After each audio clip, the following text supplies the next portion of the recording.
اے چادر میں لپٹنے والے، اٹھو، اب خبردار کرنے لگو اور اپنے پروردگار کی بڑائی بیان کرو، اور اپنے کپڑے پاک رکھو اور شرک کی گندگی سے تو الگ ہی رہو، اور اس نیت سے احسان نہ کرو کہ اس سے زیادہ کے خواہاں ہو، اور اپنے پروردگار کی خاطر صبر کرتے رہو، پھر جب سور پھونکا جائے گا تو وہ دن مشکل کا دن ہوگا، یعنی کافروں پر آسان نہ ہوگا۔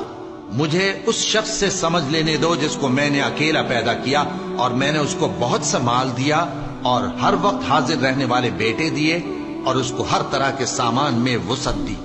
پھر بھی لالچ رکھتا ہے کہ میں اسے اور زیادہ دوں۔ ایسا ہرگز نہیں ہوگا،